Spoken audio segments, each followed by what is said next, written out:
For this presentation, I will be exploring the history of street gangs further. I will be discussing the rise of street gangs today, some statistics on gang-related violence in the United States, some things that can be done to reduce this violence, and will provide some information on the prominent street gangs today. The history of street gangs in the United States dates all the way back to 1783. The first street gang in the United States were found on the East Coast right around when the American Revolution had ended. In the year 2015, the Federal Bureau of Investigations, or the FBI, had reported that there were over 33,000 gangs in the United States. The FBI had also reported that there were about 1.4 million gang members who are criminally active in gangs in the United States. Research shows that gangs commit up to 48% of violent crimes in the United States, and that number is on the rise as the years go by. Gangs originally had stayed in one area, but now they are beginning to expand throughout the country, and some are even reaching international levels.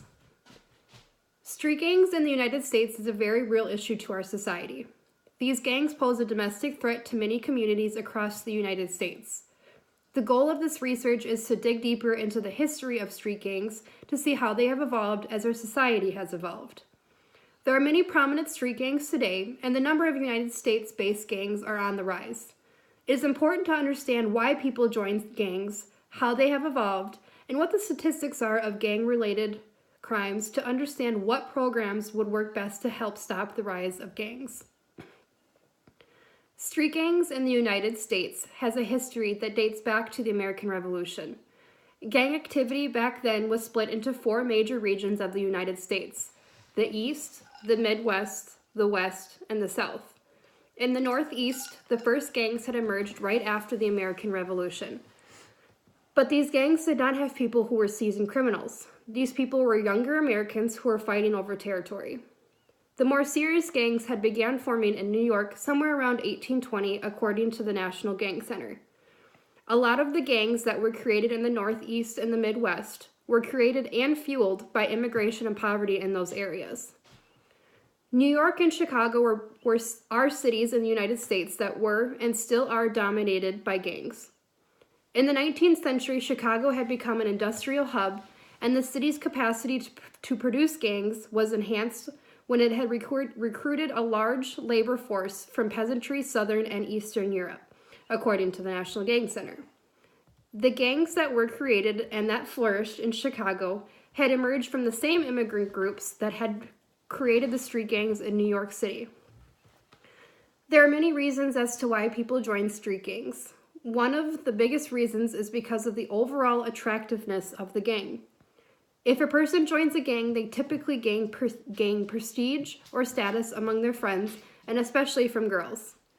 Gangs also give individuals, particularly juveniles, a sense of identity according to the Office of Juvenile Justice and Delinquency Prevention. These gangs also provide many different opportunities to the individual, which is a very promising thing to these gang members and potential gang members. Not only do gangs provide prestige and opportunities to an individual, they also offer excitement, such as making money and selling drugs. Other reasons as to why people join gangs are due to social, economic, and cultural forces. Gangs offer protection to individuals from other gangs, and that is a big reason as to why many people join. There are some individuals who are born into a gang due to their parents being in the gang and or due to the neighborhood traditions according to the Juvenile Justice and Delinquency. There are many prominent gangs in the United States, but there are a few gangs that are larger and more prominent than others. One gang that has rose to the top is known as the MS-13 gang. This gang has over 10,000 members and is one of the most violent gangs in the United States, according to Geo Hagen. This gang had begun to rise in its Salvadorian immigrant community in Los Angeles in the late 1980s. Their stretch ranges from the north, east, and southern states of the United States. MS-13 focuses their attention on drug trafficking, murder, and sometimes child prostitution. President Obama in 2012 had made a declaration that MS-13 is an international criminal organization due to the fact that they were becoming a key player in El Salvador. The next top gang in the United States is the 18th Street Gang, or M18. This is a very large youth gang that has roots in the United States and in Canada. This gang had began in the 1990s and have their hands in drug sales, murder for hire, prostitution, and kidnapping. Many of the members of this gang are of Mexican descent, but they are becoming more open to different nationalities as well. Their arch rival is MS-13 and oftentimes get into disputes with them that end in murder. One more top gang in the United States is the Aryan Brotherhood. It is one of the few gangs that have very large pull in the federal penitentiary system of the United States. The FBI reports that gang members make up less than 0.1% of the prison population, but they account for 20% of all murders that happen in jails across the United States. Their history dates back to the 1960s, according to the FBI, and some of their central themes stem from the Nazis' theories. This is the type of gang that you cannot leave. Once you're in, then you're in for life. Gang-related violence happens everywhere in the United States. The National Gang Intelligence Center had conducted research on gangs in the United States in 2015.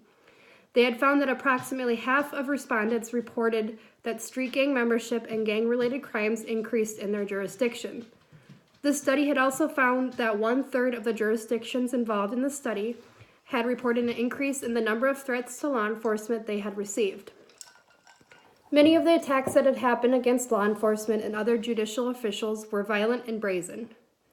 This study had reported that over 68% of survey respondents indicate prison gang membership had increased over the past 2 years. The National Gang Intelligence Center also had found that there were 15% of respondents who had reported that gangs who were in their jurisdictions were actively engaged in human trafficking. Malcolm Klein and Cheryl Maxson had conducted a national survey of law enforcement. This study was focused on identifying the overall scope of gang problems and patterns, and the role of gang migration. They had studied 1,000 different police agencies, and these police agencies were located in cities who had a population of over 100,000 people.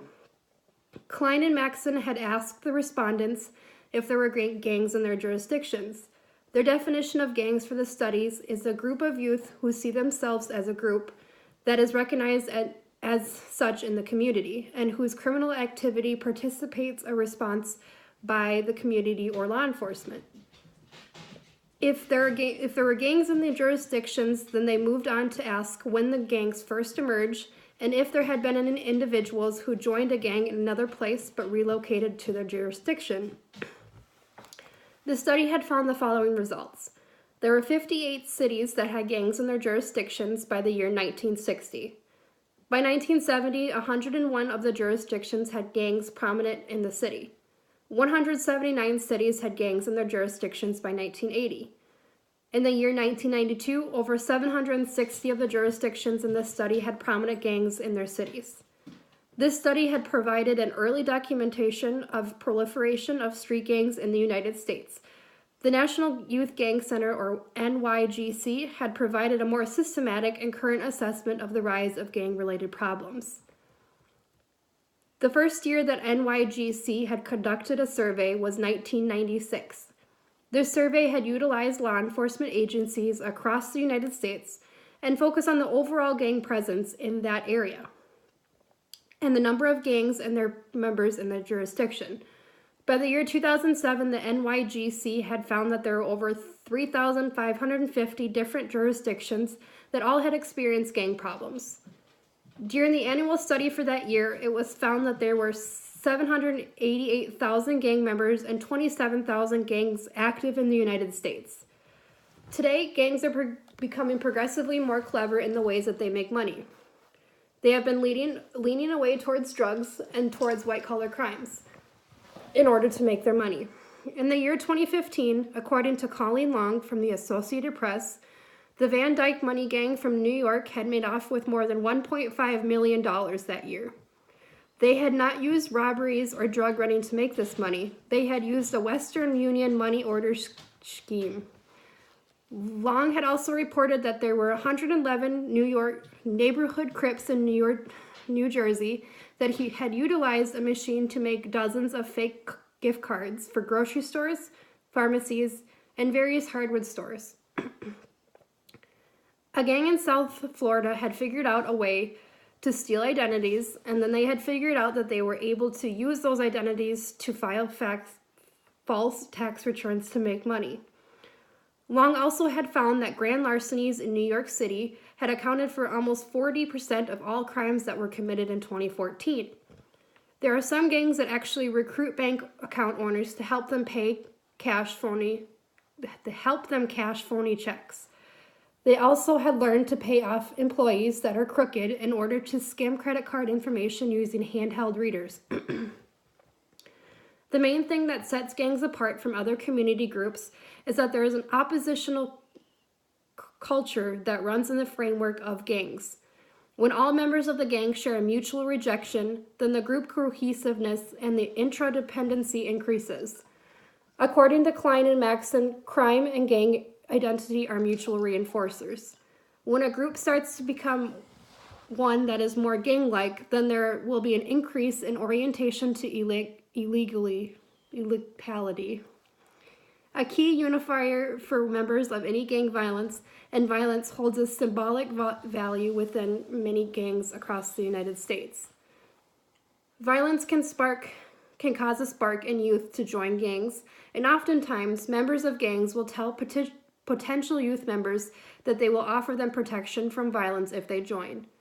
An important dimension of a gang is the overall group cohesion. If the group's cohesiveness rise, then the criminal activity will too. Though many believe that a gang's leadership is strong, studies show a different story.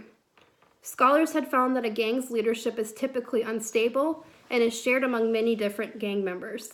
It is very rare to find a gang that has a hierarchical and stable leadership. Researchers have found that there are a few different types of street gangs, and those are traditional gang, specialty gang, compressed gangs, neo-traditional gangs, and collective gangs. The traditional gang is one that is oftentimes depicted by the media. It is a very large and territorial gang, and these gangs have a wide age range, and there are several cliques that are inside the gang. These cliques are based on area and or age. The traditional gang is shown to have the least amount of crime per member according to interviews with police from 200 different cities. Specialty gangs are smaller in size, and they have a very narrow age range. They are a type of gang that commits more crime, has a short member duration. There are certain specialty gangs that are primarily focused in drugs, and there are specialty gangs that are focused on assault. The compressed gangs are the most common type of gang. These types of street gangs are a fairly new concept and are smaller in size. Like the specialty gangs, these gangs also have a narrow age range. There are some compressed gangs that are territorial, and there are some that are not. Neo-traditional gangs differ from traditional gangs because they have a shorter duration and are much smaller. Collective gangs are those gangs that are medium-sized, have a moderate age range, and have a moderate member duration. A lot of the cities in the United States do not have one type of street gang. They usually have multiple different types of gangs. Though we don't currently know how the gang structure relates to the relevance in programming, we do know that groups often change their structure over time. For example, a traditional style street gang could eventually change into a compressed style structure. Research shows that the nature of the group structure should inform intervention strategies for law enforcement. For example, if we want to reduce the affiliation to multi-generational, we would need to give different attention to the gang times among friends and family for traditional gangs rather than specialty gangs. There are many different gang-related policies across the United States, and they vary between the states. In Vermont, there is a state legislation that digs deeper into the use of firearm while selling or dispensing a drug. It states that a person who utilizes a firearm during or in relation to selling or dispensing a regulated drug shall be imprisoned for no more than 3 years on top of the penalty for the underlying crime. Many of the gang-related policies are focused on at-risk youth and providing them with after-school function to help steer them away from joining gangs. In the United States, there have been many agencies, initiatives, and programs that have been created to help curb the growth of gangs. One major agency that has been created to help stop the growth of gangs is the National Gang Intelligence Center. This agency was created by the Federal Bureau of Investigations with the help of Congress in 2005. This agency pulls together gang information from federal, state, and local law enforcement agencies. They look into the growth, migration, criminal activity, and the association of gangs that might pose a threat to the United States. The NGIC is also focused on giving law enforcement agencies accurate information on the gangs that are within their jurisdiction. Another task force that was created by the FBI was the Violent Gang Task Force. The FBI had announced in 1992 the Safe Streets Violent Crime Initiative. They had created this initiative to allow each of their field offices to address the violent street gangs and drug-related violence. They were able to address these issues because of the establishment of the FBI-sponsored task forces that focus on these violent crimes. These task forces are also used to apprehend violent fugitives. Today, there are 160 violent gang task forces throughout the country, and these task forces are staffed by almost 850 FBI agents and almost 1,500 state and local law enforcement personnel. A prominent program is the comprehensive community-wide approach to gang prevention, intervention, and suppression. This is also known as the Spergel model or as the comprehensive strategy. This program was created by the U.S. Department of Justice, Office of Juvenile Justice, and the Delinquency Prevention Office. This involves a wide variety of agency partners who deliver a variety of services. Ultimately, this program was designed to intertwine the services from social, justice, educational, and community agencies to prevent gang activity.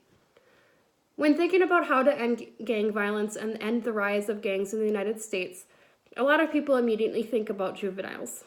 A lot of the gang members that join a gang when they are young, which is why there are so many programs and initiatives that are aimed at juveniles.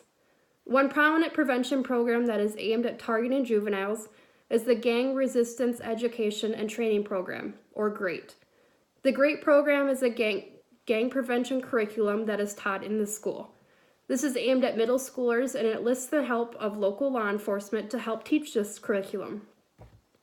This is a 13-week-long curriculum that digs deep into the dangers of gang involvement.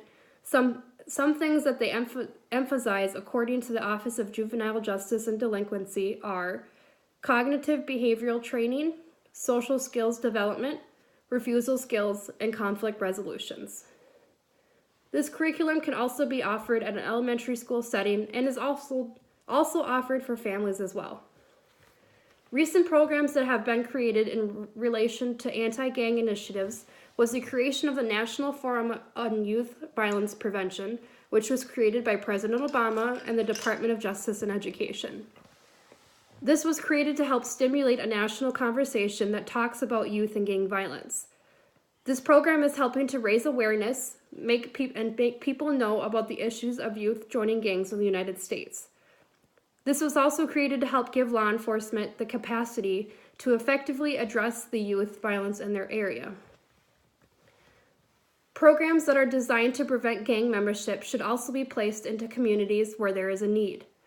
These cities could already have gang activities, or they could be on the verge of developing a gang problem. In the communities that are smaller and more rural, we will see a smaller gang prevalence rates and the gang problems are minimal. Programs need to be designed for that area.